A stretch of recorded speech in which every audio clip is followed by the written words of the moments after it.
Fala galera, tudo bem? Professor Júnior aqui mais uma vez nessa noite de Ciência da Natureza, né? Você tem aí Química, Física e a melhor aula, Biologia, com certeza, né? Que bom que você chegou até o Chaves do Enem número 4. Nós vamos nos ver agora só no Chaves do Enem número 5, né? Que é no semestre que vem.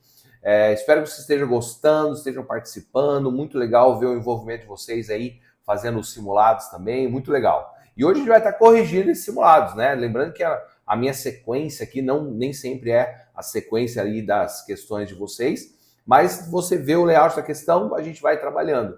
E hoje a gente vai estar trabalhando aqui com ciências da natureza, biologia genética, exatamente isso aí. Genética, ciência da hereditariedade, uma coisa maravilhosa, e é isso que a gente está trabalhando hoje, beleza? Vamos seguir lá então, vamos ver a primeira questão. Questão grandona, vamos lá, ó. Recentemente, um cantor popular do Brasil anunciou que seu filho nascera com a síndrome de Patot. Essa síndrome é uma doença genética rara e grave que, segundo o Serviço Nacional de Saúde do Reino Unido, NHS, na sigla em inglês, acomete um bebê a cada 4 mil nascimentos. No Brasil, o diagnóstico da síndrome de Patot pode ocorrer ainda durante a gestação por meio de exames pré-natal, alguns disponíveis no Sistema Único de Saúde, o SUS. Infelizmente, a maioria dos bebês que nascem com essa condição sobrevivem menos de 3 dias, mas há casos de sobrevivência até 10 anos de idade. A síndrome de Patot é uma trissomia de qual cromossomo? Olha só, essa questão é legal, que ela já deu ali no comando, falando para você que é uma trissomia. Então ela já chegou e falou, ó, é uma trissomia, tá? Então, ao invés de ter pares de cromossomos, vai ter um lugar que vai ter 3. Ó, aqui você tem um cariótipo humano, certo? Então, você sabe que são 23 pares de cromossomos, 46 cromossomos no total. 23 que veio do papai, 23 que veio da mamãe. Então, 23 veio do espermatozoide, 23 que veio do óvulo, certo? E aí juntou nesses pares. Lembrando que o último par aqui embaixo, ó, que você está vendo, aqui na verdade foi colocado 2 pares, mas é um par só, tá? Porque só para representar que aqui é masculino e esse daqui é feminino. Esse deve estar pensando, professor, como é que você sabe só de olhar? É a coisa mais fácil do mundo. Quando é mulher, o último par aqui, que é os cromossomos sexuais, eles são do mesmo tamanho quando for mulher. E quando tiver um cromossomo maior e um menor, eles são masculino, é homem, tá? Então eles só colocaram aqui exatamente para poder mostrar as duas coisas. Mas é o seguinte, toda vez que nós falamos de trissomia, existe essa síndrome aqui, que é a síndrome que todo mundo lembra, que é a síndrome de Down. Só que a síndrome de Down é sim uma trissomia, mas é uma trissomia, ou seja, é um cromossomo a mais no par 21. Esse par 21, ele tem de herança algumas características. Só que quando você ganha esse cromossomo a mais, algumas características acabam sendo modificadas. Então, no caso da síndrome de Down, além da aparência semelhante entre uns e outros, há alguns problemas, em alguns casos, não todos, né, de sobrepeso, casos de problemas de articulação, problemas de musculatura, há questões, às vezes, neurológicas. Claro que isso varia de um caso para outro também. Mas seria uma trissomia, 46 cromossomos, mais um, justamente no par de número 21 da trissomia. Existe mais outras 2 síndromes, antes da gente chegar na de Patot, que são síndromes que também você vai ver caindo nos vestibulares. E no Enem. A primeira delas, além aqui, ó, tocando alarme aqui ao vivo, aqui, hein? Acontece, gente. Acontece ao vivo, sabe como é que funciona. Beleza? Já cancelou o alarme, já era. Vamos seguir. Aí é o seguinte, ó. A síndrome de Turner, ela só acontece com mulheres. Por quê? Se você está olhando ali na marcação em vermelho, você está vendo que ao invés da mulher ter 2 cromossomos X, ela só tem um. Tá vendo? Ela só tem um cromossomo, tá? Então, a perda desse cromossomo acarreta também algumas características, né? A infertilidade, problemas de cardiorrespiratórios, problemas de articulação, entre outros tantos problemas também. Professor, mas vem cá, por que ela é uma mulher infértil? Você está vendo ali que tem 45 cromossomos.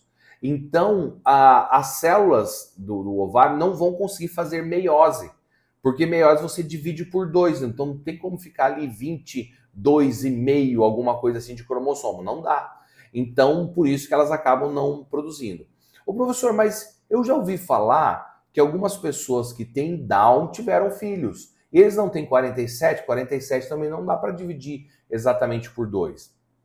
Aí depende, porque é o seguinte, ó, se você pegar, se a pessoa com Down originou de um espermatozoide ou óvulo que veio um cromossomo a mais, ao se juntar, todas as células do corpo vão ter 47 cromossomos. Agora, se durante a gestação, durante as mitose, crescimento do embrião, uma célula surgiu com 47 cromossomos, então você vai ter parte das células com 47 e parte do corpo com células de 47 e parte com 46.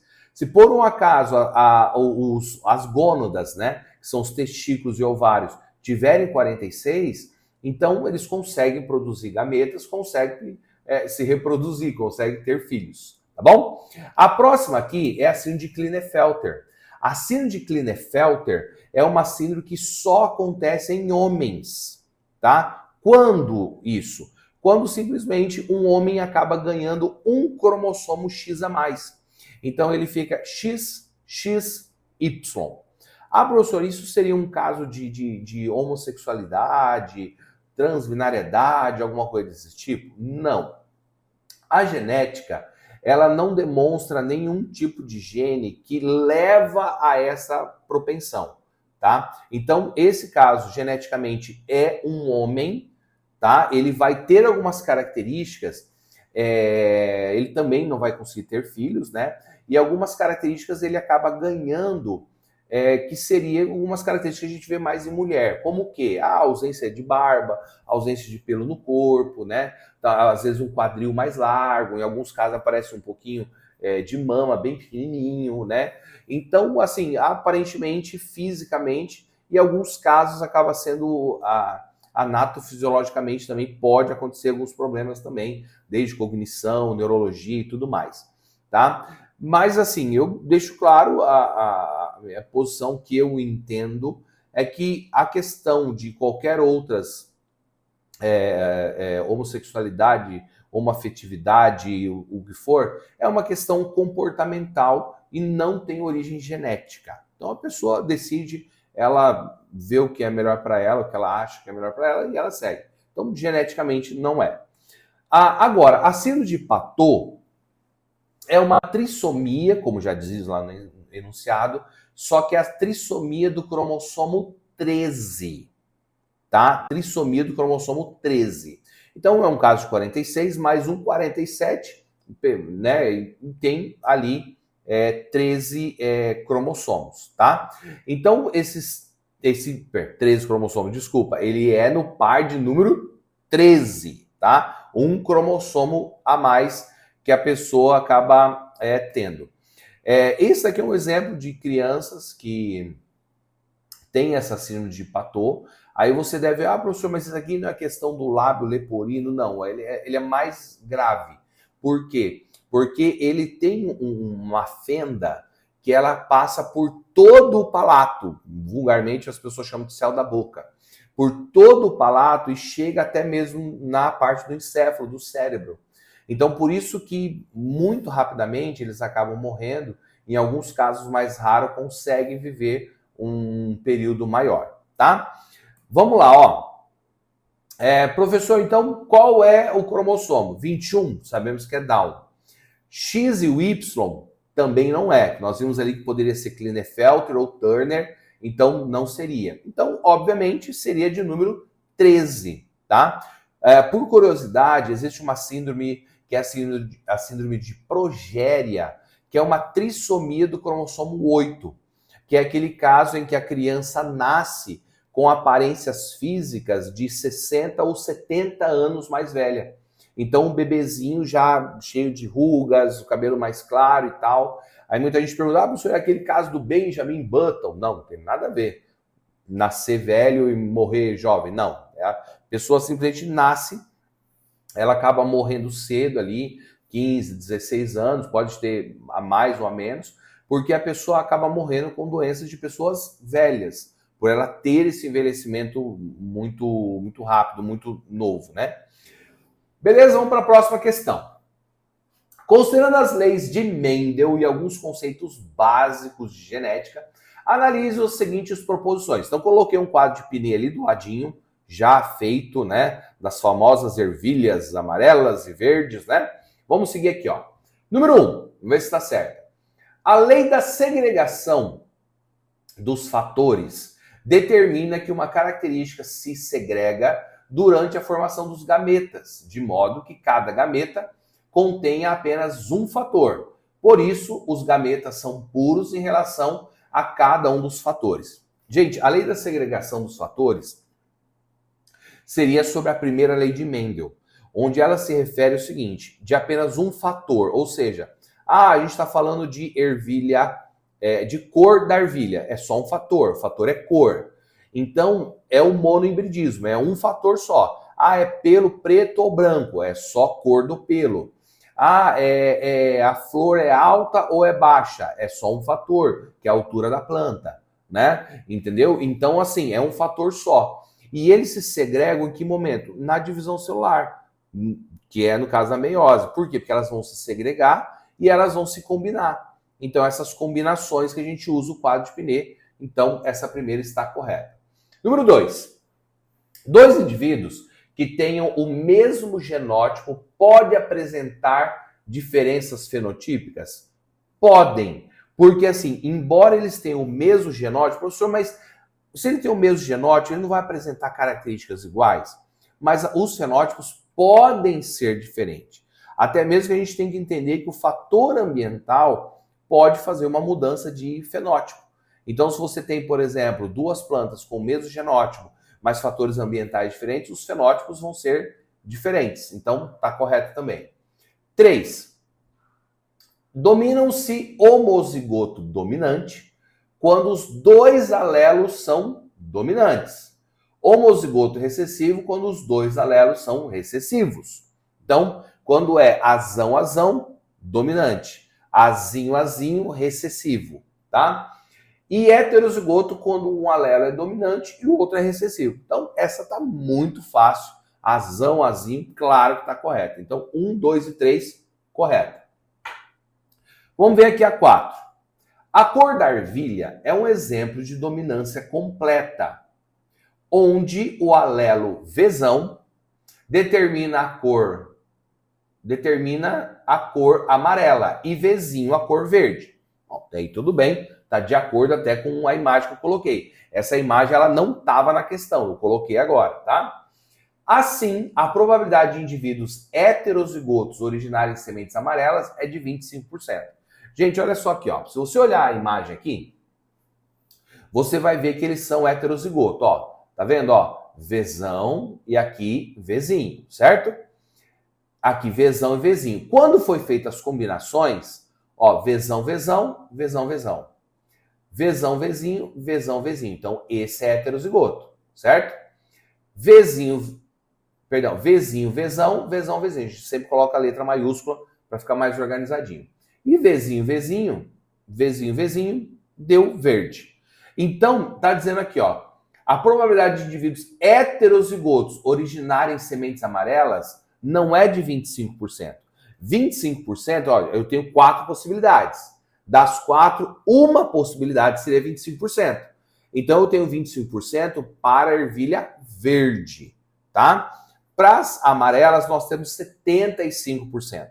Então, vimos aqui que está correta a 1, 2 e a 3 apenas. Beleza? Vamos para a terceira questão. Considere uma espécie de animal cuja cor da pelagem é definida por um gene, né? Então, um gene só, um fator só, primeira lei de Mendel, beleza. Ambos os progenitores são heterozigóticos. Então, tanto o macho quanto a fêmea são azão, azinho, vão cruzar entre si. A proporção esperada de descendentes também heterozigóticas, né, para essa mesma característica é de quanto? Bom, já estava a resposta anterior, mas vamos fazer aqui, ó. Olha só. Temos aqui um quadro de Pinheiro. Vamos separar os gametas, né? Então, um é azão, azinho, né? O outro aqui, azão, azinho. Lembra que eu falei agora há pouco que os cromossomos são impares, tá? Então, se eu separo eles, segrego eles independentemente, então eu vou ter o quê? Um aqui vai ser azão e outro vai ser azinho. Um que veio do pai e um que veio da mãe, tá? Então, por isso que eu estou separando aqui, tá? E aí, vamos lá, as combinações que deram. Azão, azão, beleza. Azão, azinho e azinho, azinho. Olha a pergunta que é: a proporção esperada de descendentes também heterozigóticos para a mesma característica de quanto? Quando você olha aqui, ó, você vê de 4 possibilidades, 2 são heterozigóticas. Então a resposta correta é de, isso mesmo, 50%. Letra B. Essa estava muito fácil, né? Vamos para a quarta questão. Olha só. Observe o heredograma abaixo que mostra a distribuição familiar de uma determinada anomalia genética. Quadrados representam indivíduos do sexo masculino e círculos do sexo feminino. O símbolo cheio, que é quando fica, aqui no caso, fica tudo preto, né? Indica o indivíduo com alguma alteração genética, tá? Beleza, observamos, olha a pergunta lá, o comando. A análise do heredograma permite concluir que a herança genética, ou seja, o que os filhos receberam, dessa anomalia é classificada como o quê? Então, olha só, ela é mitocondrial? Ela é autossômica? Ela é dominante ou ela é holândrica? Vou começar de baixo para cima, tá? Holândrica seriam casos de pessoas com síndromes ou anomalias genéticas que envolvem cromossomos sexuais, tá? Então, se envolve cromossomos sexuais e não tem a ver com isso daqui, porque a gente está vendo, por exemplo, o pai e a mãe são diferentes, né? São diferentes do filho. Então, esse caso aqui não é holândrica, tá? Então, holândrica é uma anomalia genética que você estudou que é referente a cromossomos sexuais, ok? A letra C, dominante. É uma característica dominante? Não é. Por quê? Porque se fosse uma característica dominante, os pais também teriam. Como os pais são diferentes dos filhos, isso mostra que a característica é recessiva. Professor, por que você está dizendo isso? Vou voltar para você ver, ó. Tá vendo essa imagem aqui, ó? Olha só. Tá vendo que os pais são heterozigóticos, certo? Então aqui, ó, eu tava falando cor do pelo. Então assim, tá vendo? Azão, azão. Então vamos imaginar que aqui o pelo preto seja azão e o pelo branco seja azinho. Então olha só aqui, ó. Aqui você tem azão, azão, ele vai ser o quê? Preto. Azão, azinho, o azão domina sobre o azinho, então preto. Azão, azinho, azão domina sobre preto também. Então só esse recessivo que seria branco. Então você percebe o seguinte, ó, os pais aqui são também pretos e o filho é diferente, 25%. Volta lá para o heredograma, ó. Os pais são diferentes e diferentes do filho. Então o filho aqui, ele é recessivo. Ele seria o azinho, azinho, entendeu? Então não poderia ser. Professor, pode ser autossômica? O que é autossômica? É algo referente a todos os cromossomos, mas que não seja algo sexual, tá? Porque se fosse, por exemplo, ligado ao cromossomo X, tanto o homem quanto a mulher tem cromossomo X. Então, por exemplo, o outro homem aqui teria que ter a mesma anomalia, né? Se fosse ligado, por exemplo, ao cromossomo Y, tanto o pai, o filho e o outro filho também seriam. Então, no caso aqui, ela é autossômica. Por quê? Porque ela não tem a ver com os cromossomos sexuais, ela tem a ver com todos os outros, tá? E mitocondrial não é por quê? Porque mitocondrial seria uma herança materna. Então, como a gente vê que a mãe não tem, então a gente descarta. Então, a correta está ali, letra B de bola. Os heredogramas dão um pouquinho mais de suador pra gente, mas dá certo também. Tranquilo, tá? Vamos para mais um, então. Olha só, última questão. Com base no heredograma precedente, que representa um caráter homozigoto recessivo, é correto afirmar que, tá? Então, olha só, você está vendo ali que o homem que tem apenas uma bolinha pintadinha, ele é portador. Ou seja, vamos supor que ele seja heterozigoto, azão, azinho. E o azinho seja a característica, a doença, a anomalia. Se ele é azão, azinho, o azão domina. Então, ele não tem anomalia, mas ele é portador. Então, ele pode passar para o filho. Né? Por exemplo, tem muita gente que tem os olhos castanhos, mas são portadoras de olho verde. Dependendo com quem case, né? Tendo a case com ter a prole, os filhos, né? Pode acontecer. Ah, mas meu pai tem o olho preto, minha mãe tem o olho preto e nasci com o olho verde. Ah, eu tenho dúvida de quem é. Não, ele pode ser portador desse gene. Deu para entender? E o indivíduo aqui, a prole, que sai toda pintadinha de preto inteira, tá? Ela é toda pintadinha de preto, ela tem a anomalia, no caso aqui estudada, tá? Então vamos lá. Um caráter, então, homozigoto recessivo. Então, quem tá pintadinho, ele é recessivo, tá bom? Então, olha só. O filho 2 da geração 4 é homozigoto recessivo. Vamos lá ver, ó. O filho 2 da geração 4, ele é homozigoto recessivo. Não, se ele fosse homozigoto recessivo, ele estaria todo pintadinho. B. Os pais da geração 1 são homozigóticas. Gente, se eles fossem homozigóticas, os filhos seriam iguais. Então, eles são portadores. Então, eles têm que ser heterozigóticos. Porque, assim, se eles fossem azão, os filhos seriam tudo azão. Se eles fossem azinho, todos os filhos seriam pretinhos aqui, azinho com anomalia. Então, eles têm que ser heterozigóticos. Azão, azinho, para os filhos poderem serem diferentes. Letra C. Os pais da geração 1 são heterozigóticos. Opa! E aí? Parece que já deram a resposta, e aí? Né? Então, gente, já demos a resposta. Os pais têm que ser heterozigóticos para que eles possam ser diferentes ali.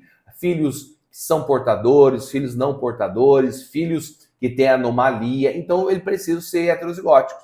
Uma vez um aluno perguntou para mim assim, professor, e Adão e Eva eram homozigóticos ou heterozigóticos? Eu até brinquei, falei, provavelmente heterozigóticos, né? Porque daí conseguiu ter essa quantidade gigante de características, etnias todas diferentes, né? E aí, ó, a D e a E, vamos ver por que tá errado. A D, os filhos 1 e 2 da geração 3 são homozigóticos dominantes. Filhos 1 e 2 da geração 3, ó. 1 e 2 da geração 3 são homozigóticos dominantes. Não, eles são heterozigóticos também, são portadores, tá? E aqui a E, ó, por que tá errada? 1 e 3 da geração 2, 1 e 3, são homozigóticos recessivos. Não, se eles fossem recessivos, estaria todo pintadinho, teriam ali a anomalia, tá? Aqui a gente já passou, já deu para entender. Perfeito demais, gente. Bom, é isso aí. Como é que foi? Genética? Será que dá para estudar, saber muita coisa ali nos 30 minutos que a gente passou aqui? Dá, gente. Dá para entender. Revise esse vídeo depois. Vai ser bom demais, porque genética ela é uma ascensão. Você vai ter muito genética ainda no decorrer desse ano, então sabendo disso vai ajudar em muita coisa. Beleza? Nos vemos no Chave do Enem número 5. Até mais. Tchau, tchau, gente.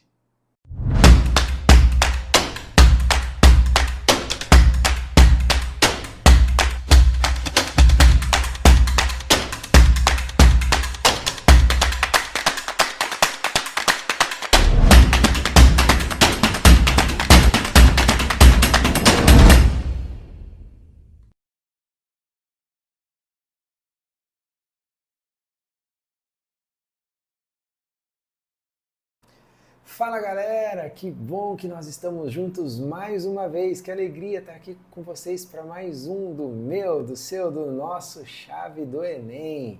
Espero que você esteja aí confortável, já tenha separado o seu lanchinho para nós estarmos juntos aqui, a sua água, o seu suco e esteja aí pronto para o nosso encontro de hoje, pronta para o nosso encontro de hoje.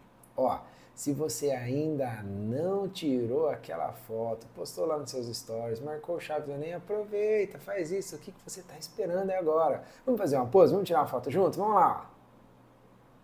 Boa, maravilha! Agora a gente pode seguir, não é? Podemos seguir porque hoje a gente tem bastante coisa para estudar. Nós temos aí algumas coisas bastante curiosas para ver. E entre essas coisas que nós temos para ver, está aí um conteúdo que ele é bastante desafiador no terceiro ano do ensino médio, que é a respeito de elétrica, né? A respeito aí dos nossos circuitos elétricos. Esse é um tema que ele vai cada vez mais se aprofundando, ficando de certa maneira mais desafiador. Então é importante nós irmos compreendendo os conceitos que nós temos para compreender aí, tá bom? Bom, nosso assunto de hoje então, resistores, leis de Ohm e potência elétrica. É o que nós pretendemos discutir e o que nós vamos discutir na sequência.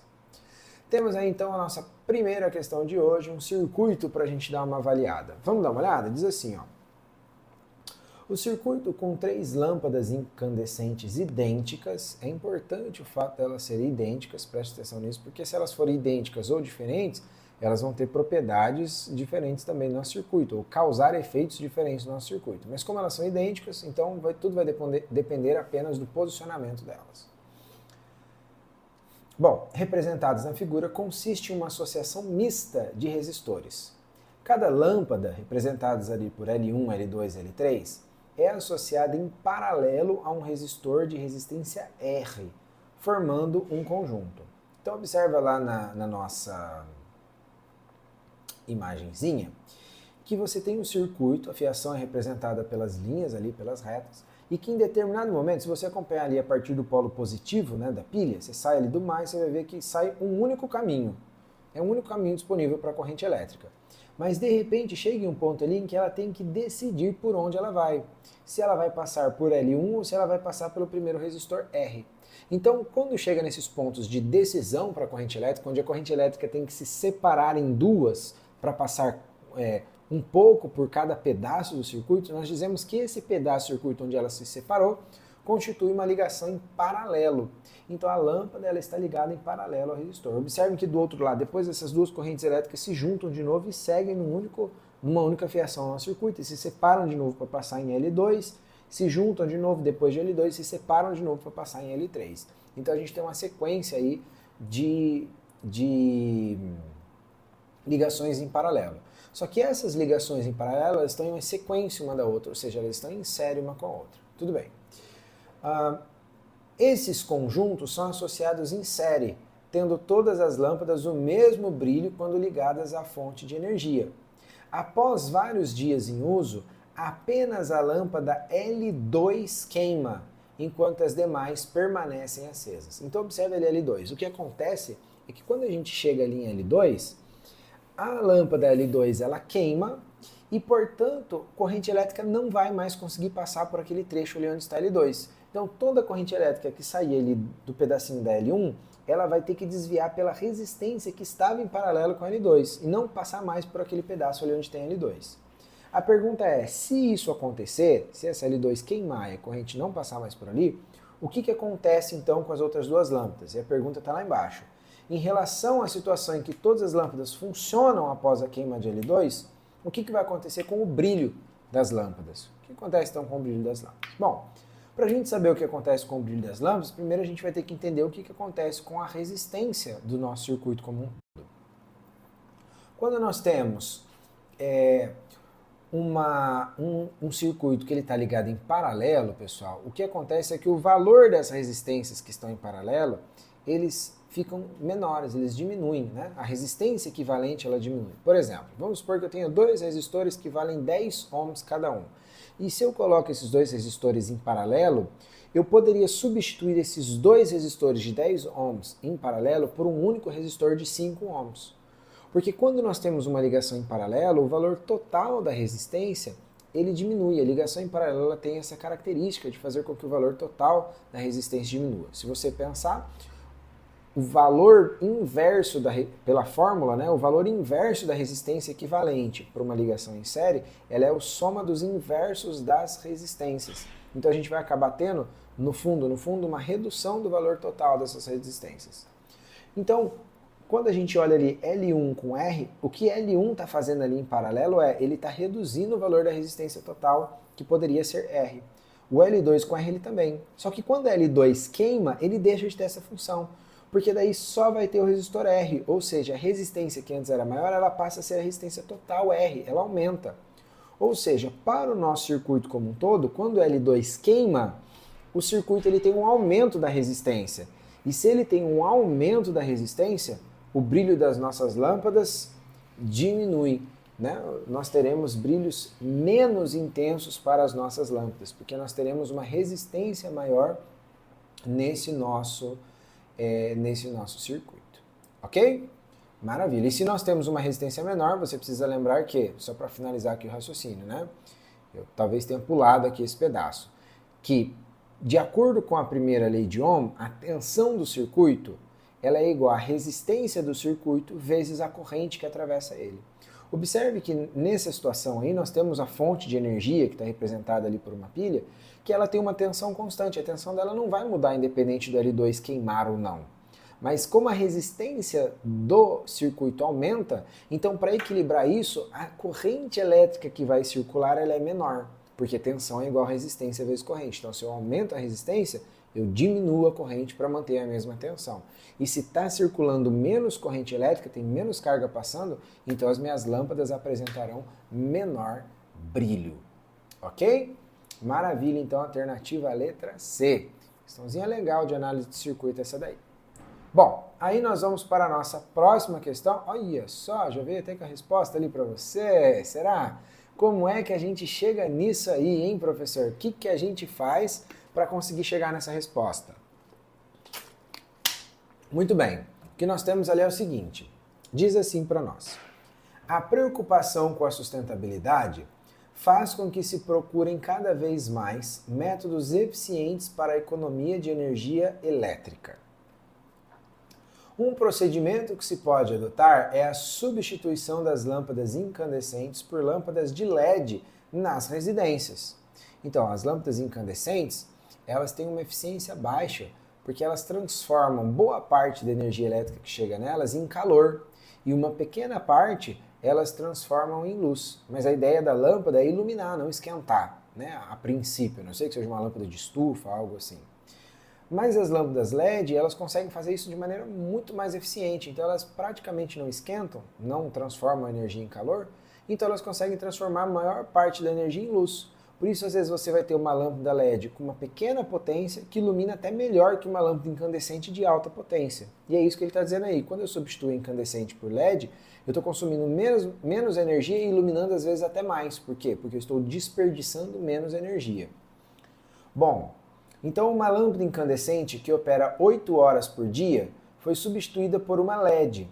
Elas apresentam 60 watts e 8 watts de potência nominal de consumo, respectivamente. Então você tem uma lâmpada incandescente de 60 watts e uma lâmpada de LED de 8 watts.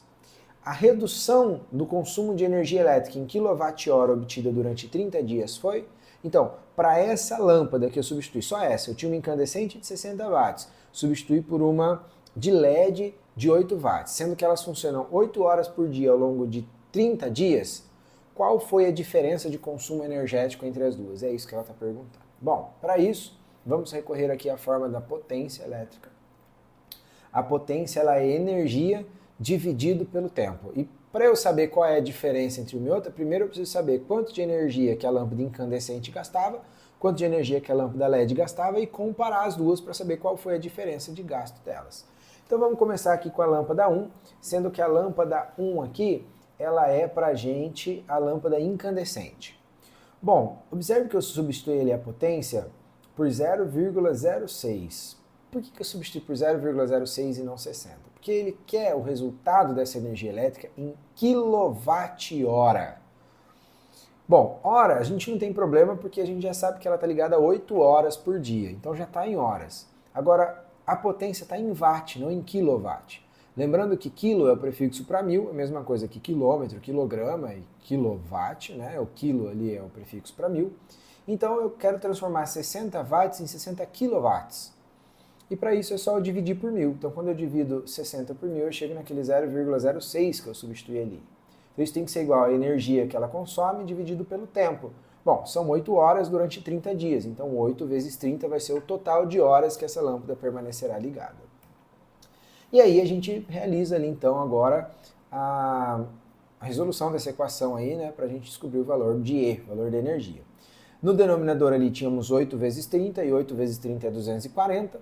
Agora esse denominador passa para o outro lado multiplicando, a gente tem 0,06 vezes o 240, e isso nos leva a um consumo energético de 14,4 kWh.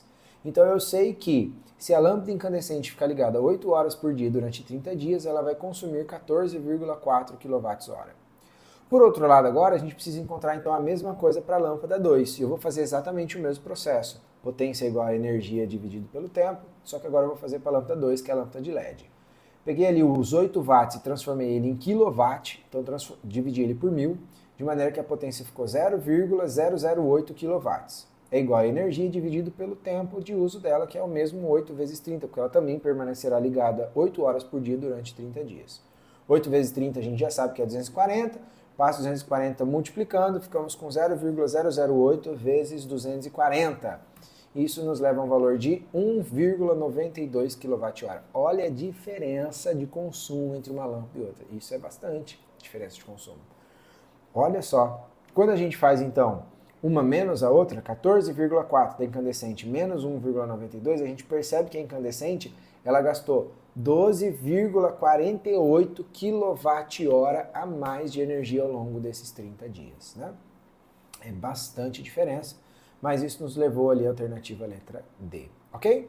Questãozinha sem muitos problemas, né? Basta a gente comparar aí o consumo energético das duas. Talvez a maior dificuldade é a conversão de energia, né? A gente pensar aí quilowatt-hora com quilowatt, com hora, né? Transformações de unidades às vezes podem confundir um pouco, mas em termos de resolução, uma resolução bastante simples aí dessa nossa questão. Questãozinha bastante interessante, né? Para a gente trabalhar essas ideias de consumo energético. Muito bem, vamos para a nossa próxima questão. Essa questão aqui, eu gostei demais dela. Olha que questão legal. O manual de uma ducha elétrica informa que seus 3 níveis de aquecimento, isso é, o morno, quente e super quente, apresentam as seguintes variações de temperatura da água em função de sua vazão. Então ele dá ali do lado esquerdo da tabela para a gente a vazão, e observe que ela está medida em litros por minuto, ou seja, quantos litros passam em 1 minuto ali pela vazão do chuveiro, pelo chuveiro. No primeiro modo ali, ele tem uma vazão de 3 litros por minuto. E no segundo modo, que é a segunda linha, 6 litros por minuto. E quanto ele consegue proporcionar, então, de mudança de temperatura para a gente, que está em graus Celsius? No quente, ele vai mudar essa água em 10 graus, para uma vazão 3. Ou, perdão, no morno, né? No quente, para a mesma vazão, vai ser 20 graus. E no super quente, 30 graus. Já na vazão de 6 litros por minuto, a gente vai ter no morno uma mudança de 5 graus, no quente uma mudança de 10 graus e no super quente uma mudança de 15 graus. Muito bem. Aí vem lá, utiliza-se um disjuntor para proteger o circuito dessa ducha contra sobrecargas elétricas em qualquer nível de aquecimento. Por padrão, o disjuntor é especificado pela corrente nominal igual ao múltiplo de 5 amperes imediatamente superior à corrente máxima do circuito. Considere que a ducha deve ser ligada em 220 volts e que toda a energia é dissipada através da resistência do chuveiro e convertida em energia térmica transferida para a água, que apresenta calor específico de 4,2 joules por grama grau Celsius e densidade de 1000 gramas por litro. Portanto, o disjuntor adequado para a proteção dessa ducha é especificado por... Então aqui nós vamos precisar recorrer aí a alguns conteúdos que nós damos em calorimetria, lá no segundo ano do ensino médio, né? Por quê? Porque o que acontece é o seguinte, nós queremos saber a quantidade de corrente máxima que pode passar por esse circuito. E a corrente, como você sabe, ela é carga dividido pelo tempo. Mas não é exatamente isso que nós queremos trabalhar aqui. O que nós queremos trabalhar é também a ideia de potência. Por que a ideia de potência? Porque a potência, ela também é energia dividido pelo tempo. E se nós temos energia, nós conseguimos encontrar a potência. E se eu tenho a potência, eu consigo encontrar a corrente elétrica. Por exemplo, porque a potência ela pode ser escrita como tensão vezes corrente. Então, observe o caminho aqui. Se eu tenho a quantidade de energia, eu consigo descobrir a potência. E se eu tenho a potência, eu consigo descobrir a corrente. Só que a quantidade de energia aqui, ela está em função de uma variação de temperatura e do calor específico da água, porque a energia está sendo gasta para aquecer a água, é um processo de aquecimento. Então eu só vou conseguir encontrar a quantidade de energia que está sendo gasta e que está sendo dissipada se eu souber quanto de energia essa água absorveu. E isso nós conseguimos lá pela calorimetria, porque a quantidade de calor aí é um calor sensível e ela é dada pela massa de água vezes o calor específico vezes a variação de temperatura. Para ficar mais claro para a gente aqui o caminho, observe que eu posso substituir então ali aquele Q, que é a quantidade de calor, cuidado que aquele Q ali não é a carga, é a quantidade de calor que foi cedido para a água, ou seja, a energia que foi cedida para a água, e energia é potência vezes tempo, porque se potência é energia dividido pelo tempo, então energia é potência vezes tempo. Eu substituí ali aqui, então aquela energia por potência vezes tempo. Mas a potência ela também pode ser escrita como tensão vezes corrente, então no lugar do P, no lugar da potência, eu coloquei tensão vezes corrente.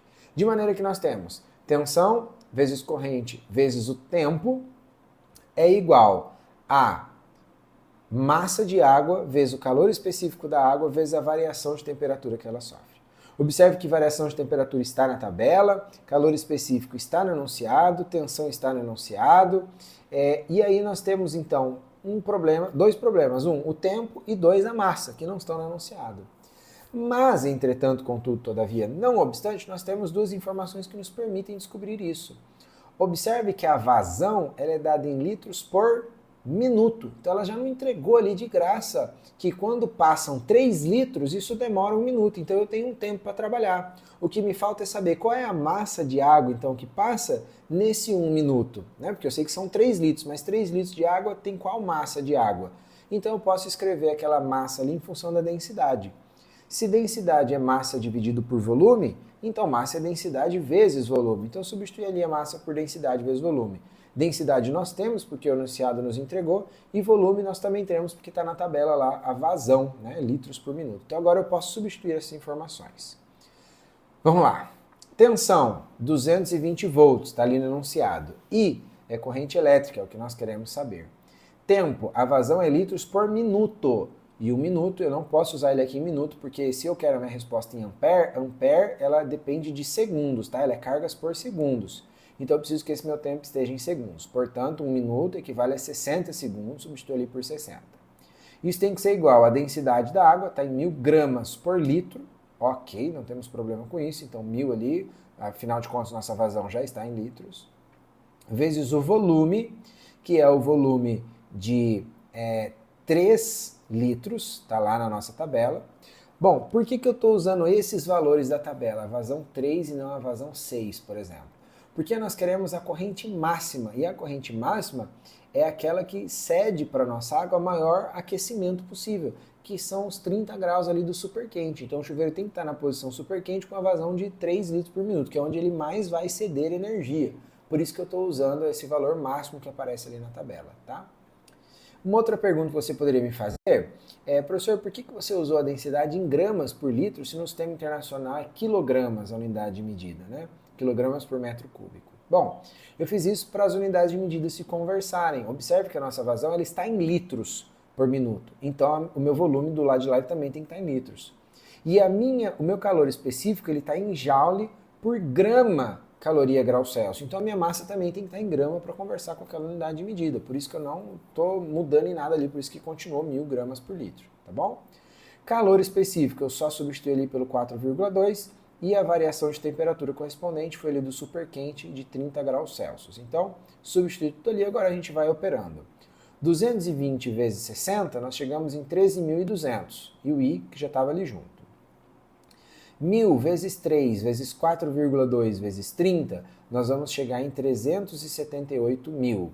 Aí a gente passa o 13.200 dividindo e a gente vai chegar a um valor de 28,6 amperes para a nossa corrente elétrica.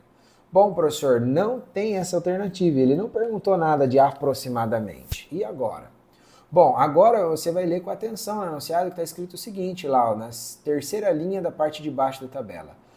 Por padrão, o disjuntor é especificado pela corrente nominal igual ao múltiplo de 5 amperes imediatamente superior. Então eu vou olhar ali, 28,6. Quem é o próximo múltiplo de 5 superior a ele? O próximo múltiplo de 5 é o de 30 amperes. Então essa nossa ducha aí tem que ser ligada a um disjuntor de 30 amperes para que eu consiga utilizar todas as temperaturas sem esse disjuntor ficar caindo e o banho acabar terminando gelado. Beleza?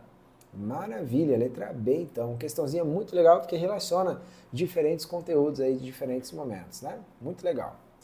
Bom, temos aqui a nossa próxima então.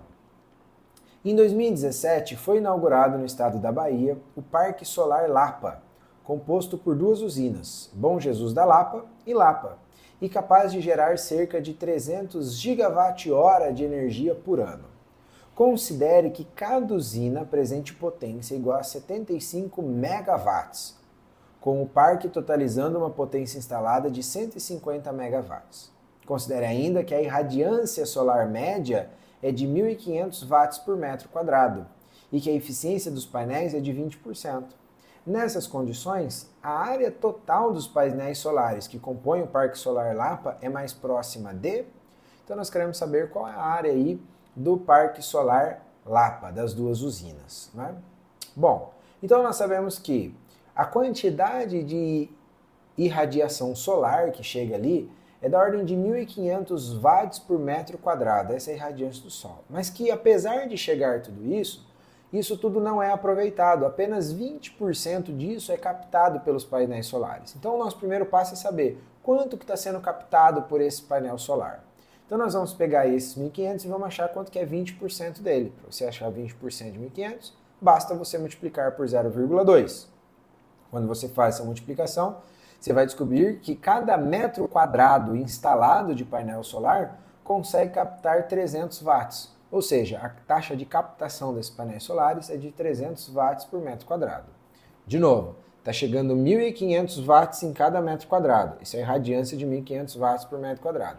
Mas o painel só consegue captar 20% disso, então ele capta 300 watts para cada metro quadrado que ele tiver. Tá bom, então nós já sabemos que cada metro quadrado dessa usina consegue captar 300 watts. Só que a usina total como um todo, ela consegue produzir 150 megawatts. Então, quantos metros quadrados captando 300 watts eu preciso para produzir esses 150 milhões de watts, né? 150 megawatts.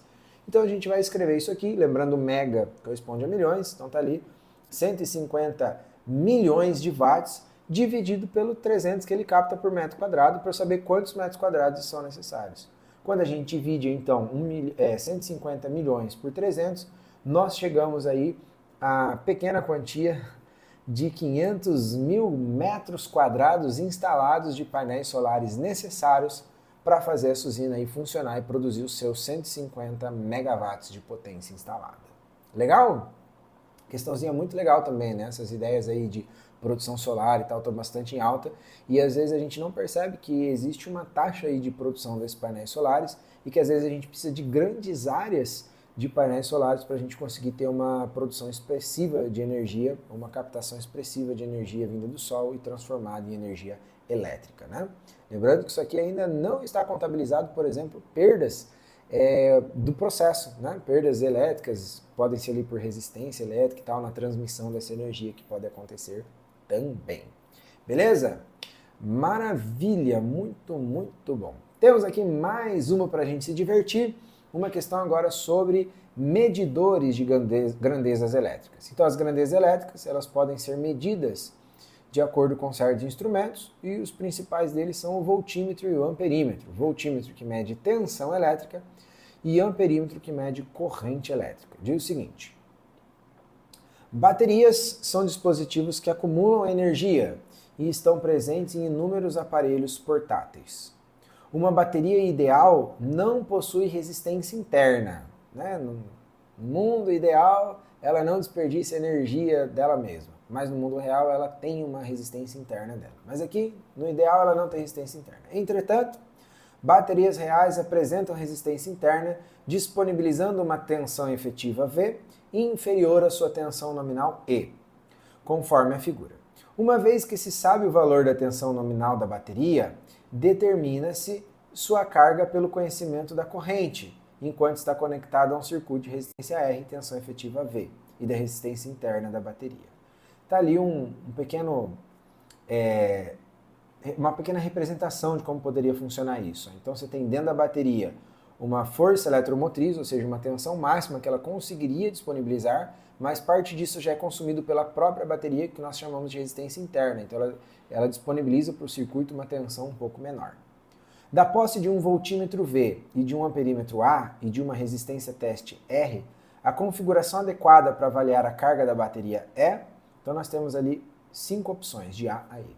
Começando de trás para frente, nós temos ali algumas montagens. Observe que na letra E, nós temos o voltímetro ligado em paralelo com a bateria, e beleza, porque se ele quer saber a diferença de tensão entre os terminais da bateria, então ele precisa estar ligado nesses dois terminais, ele precisa estar em paralelo com ela.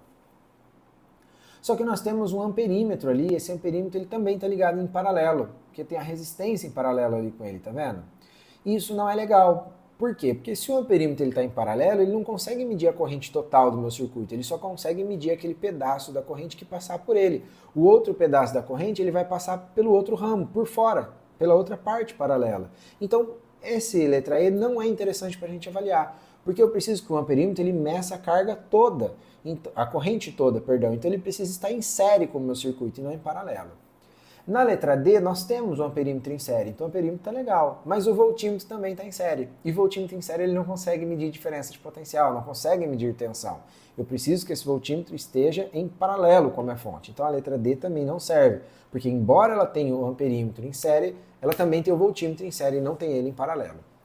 Na letra C, aí nós temos o amperímetro em paralelo e o voltímetro em série, o que também não é legal para a gente, né? Olha lá, o voltímetro ele está em paralelo com o amperímetro e também não funciona para a gente medir dessa forma, né? Observe também que esse voltímetro ele está após a resistência, ou seja, ele não vai medir a diferença de potencial entre os polos da minha bateria ali. Ele vai medir entre o que aconteceu da queda após a resistência e o que está em um dos terminais da bateria. Então não serve para a gente.